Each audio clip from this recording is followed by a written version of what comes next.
how to find the positive and how to convince yourself to stay on the positive side. Because sometimes circumstances just make that really difficult. Now, we are in an upswing right now, generally, in the world, and that's good. But still, each one of us is responsible for doing our own part to keep the positive energy flowing. And it reminded me of a story that from, when I first was released from prison, and I was teaching yoga for a living because nobody would hire me as a 45-year-old woman. And a woman came into my class one day, and she started to do yoga, but then she was kind of looking off into the distance. It was a little bit distracting for the rest of the students, but I explained that she was participating in her own way, and that was okay. Anyway, we'll call her Pearl. Pearl, as it turned out, had a form of schizophrenia where she suffered from, what do you call it, sometimes paranoia, and sometimes her different personalities would take charge. Anyway, Pearl and I developed a friendship that continues to this day. And one time I had the privilege of having a very special discussion with Pearl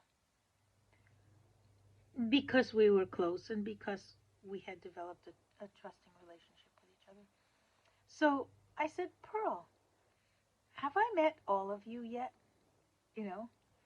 And she said, no. Really? Well, when do I get to meet the rest of the family, And she said, well, some of them aren't very nice. I said, well, but somebody must be in charge. One of you must be in charge. And she said, yes.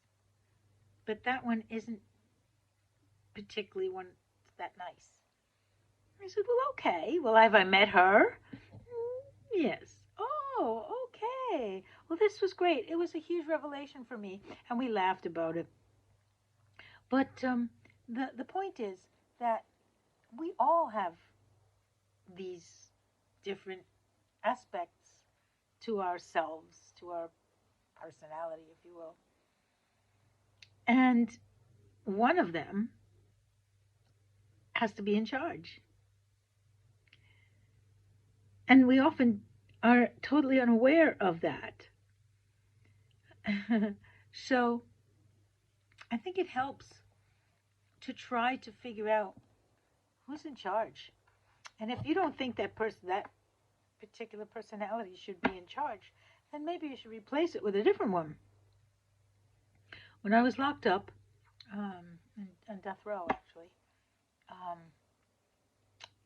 in the beginning, when I had absolutely no contact with anyone else, and except for the guards who came around hourly to check on what I was doing, but they were under orders not to speak to me, so I really had no contact with anyone in any meaningful way. And so I used to talk to myself, which we do anyway, but I think I was doing it a bit more then. And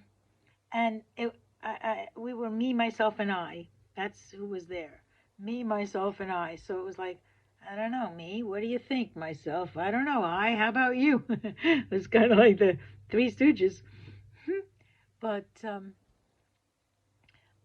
we all have this capability and these different aspects to ourselves. So I think it's important to figure out who's in charge. And if it's a negative one, then I suggest you replace it with a positive one. Now, how do we do that? Okay. Again, it's always based on the breath. The breath is our main tool. It's the tool that keeps us alive. It's the tool that can help us to change our inner environment. And it's also the tool that connects us through our breath. We're connected to every living thing. The trees and all the green things produce the oxygen that we breathe in. And then when we breathe out, we give them the carbon dioxide that they need to be able to breathe in and produce oxygen for us. So the breath is the main tool. I wish we came with an instruction manual that told us that. So I think we'll use, today we'll use the square breathing that I've heard so much about lately on the internet. It is a form of yoga breathing. They just gave it a new name. And it's a good name because it's descriptive. So you would, it's equal parts. So you breathe in for, let's say, 8. Sit up. Plant your feet. Palms up, if you will, or otherwise you can do the thing. And inhale through your nostrils, fill up your lungs from the bottom to the top, from the back to the front. Now, this is another thing before we start the breathing.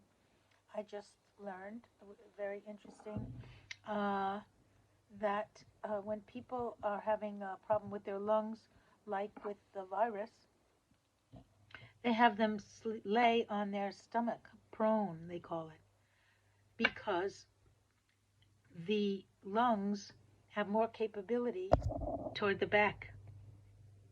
And that's very interesting because when we breathe in the yoga breathing, we always breathe in from the bottom to the top, back to the front. So it's very important to fill up the back of your lungs. So let's exhale. Inhale through the nostrils for the count of 8, your count of 8.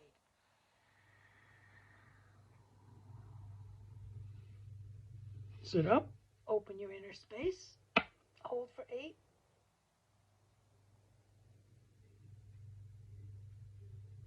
Exhale 8. Don't let your chest fall. Wait for 8 counts to breathe.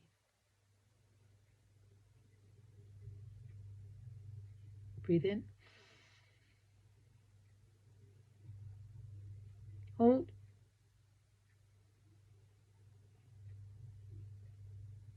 Exhale.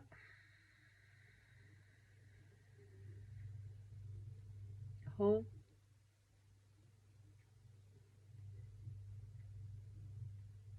Inhale. And exhale. Now, if 8 is too much for you, use 4. Start out with 4. Then go to 5. And on. So what this does is it regulates what's going on inside. It gives you control of your environment, which is from about a foot out from your body in. And that's really all we can control. But you must. Otherwise, outside forces will be in control of you all the time. And then once you get control of your inner environment, you can then regulate what comes up. Me is, let's say me is the cranky one. Myself is the frightened one. And I is the compassionate one. Okay? So, me comes up. No. We're going to exhale. I'm going to clear that.